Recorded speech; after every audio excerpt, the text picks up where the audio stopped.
Good evening. Welcome to TTV News. I'm Pauline Zisa. And I'm Michael Ntuma. In the headlines,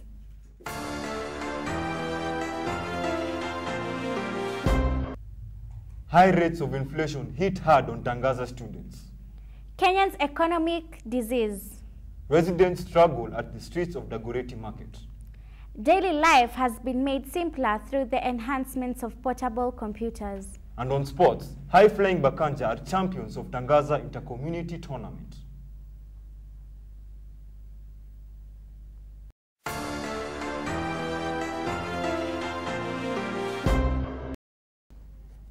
High rates of inflation hit hard on Tangaza students. For students of Tangaza, eating at their local cafeteria has been the norm for a while. However, with the high rates of inflation, the students have been forced to change this norm. Our reporter Michael Mwiti went out to find out more on this story. We found them at this place, which some of them have coined KFC or Little Hilton. We talked to some of them and this is what they said. And I can afford compared to the food that we have in school. Here we have 2 chapatis and stew going for 45 bob. At least that's good for student and you get good meal. Nice to me. It's cheap. The first thing that makes me to be attracted to this site here. And the food is well cooked. It's nice. Among the reasons they give for eating at this new joint is the cheap prices that are student friendly. The question is the food really healthy? Michael Ntuma, reporting for TTV. Kenya's economic disease.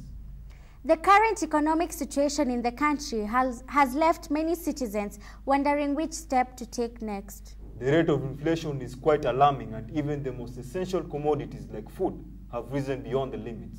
What is the way forward or what adjustments should be made in order to survive? Our reporter Kavins Kaumba sheds more light on this issue. The economic crisis in Kenya is real and biting.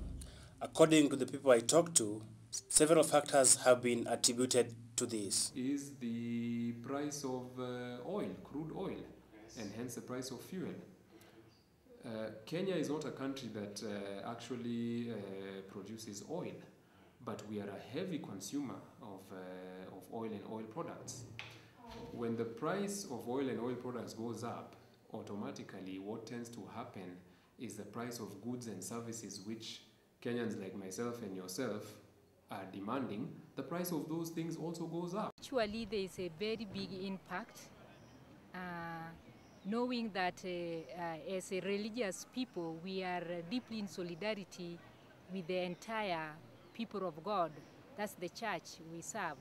We are sharing from the common pot, and we realize that impact when we are sharing that common pot because we have to reach out to other people. And then now our reaching out is limited because of that inflation and the economic constraint. So we also feel it. Different institutions also are not left behind. I sought out if Tangaza College could review certain things in order to stay put or in order to continue existing.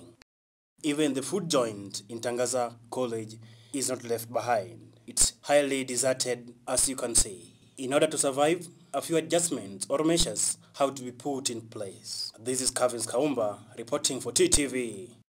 Residents struggle at the streets of Dagoretti Market. Walking along the street of Dagoretti Market has become quite a struggle for traders, especially after the heavy rains. It is quite hectic as residents explain. Our reporter Philip Bua has this story. This morning, the heavy rain hit the area of the Dagoretti Market, which amounts to flooded roads filled with mud and garbage, making it difficult for people to make use of the roads in the area. Most of the motorists are complaining bitterly because the mud is dragging them outside the road as they try to make their way through the market.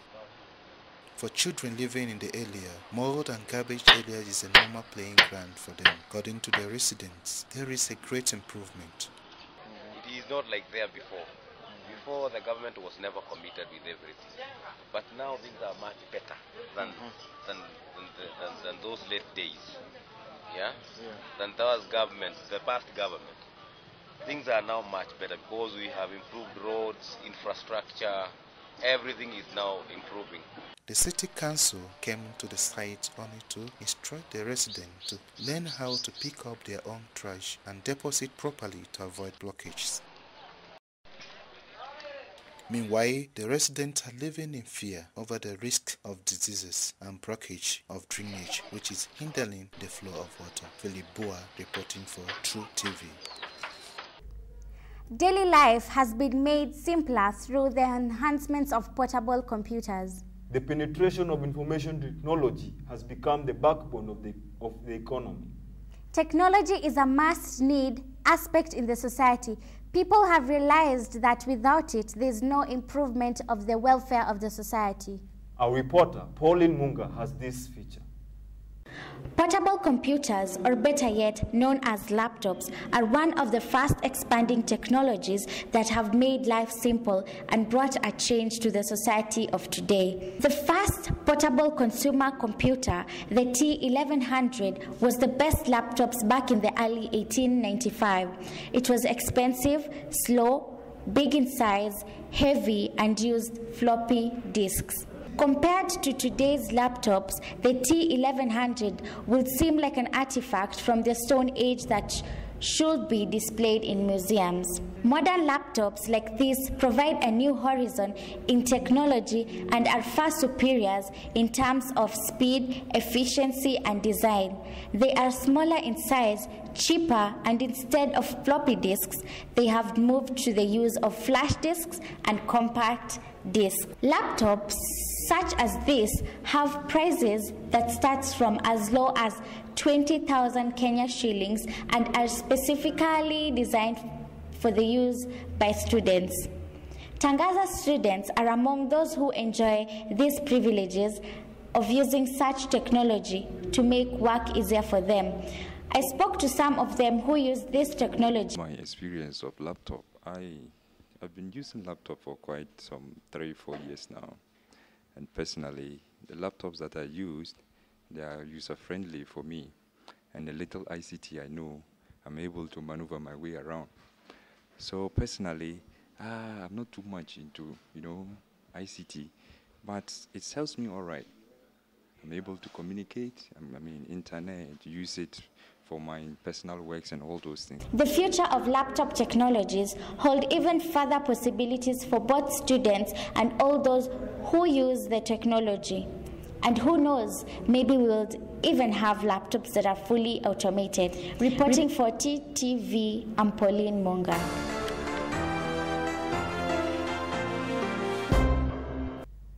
High-flying Bakanja are champions of Tangaza Inter-Community Tournament.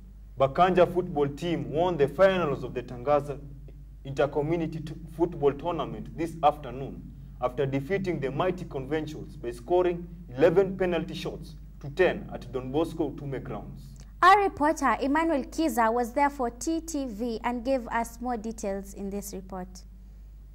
First half has shifted in the favor of the Conventuals when at the 42nd minute, the Bakanja's goalkeeper committed a fault on a Conventual striker and the penalty was awarded to Conventuals. At the end of the first period, the score was 1-0 for Conventuals. They were almost sure of keeping their lead to the end, but Bakanja succeeded to equalize before the end of the match. Here comes the penalty shot session.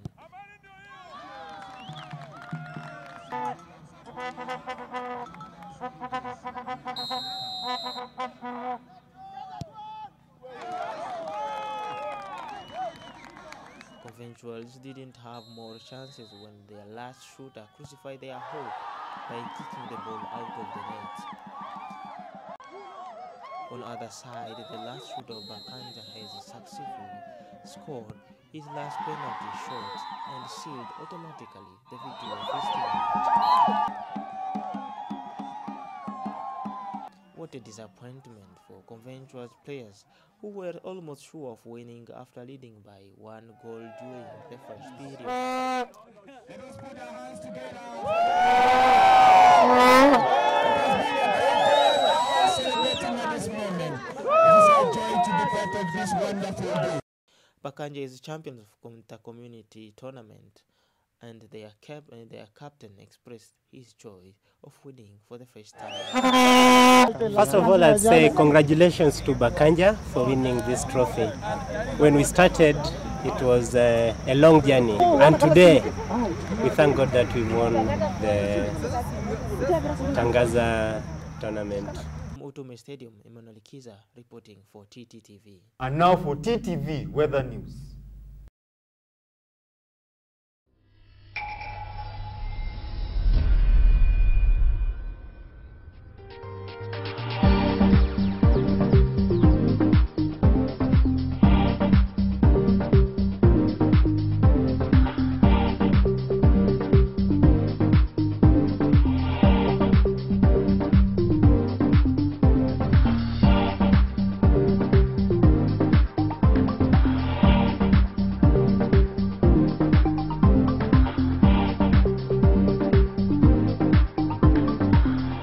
That's all we have for this evening. Thank you for joining us and have a good night.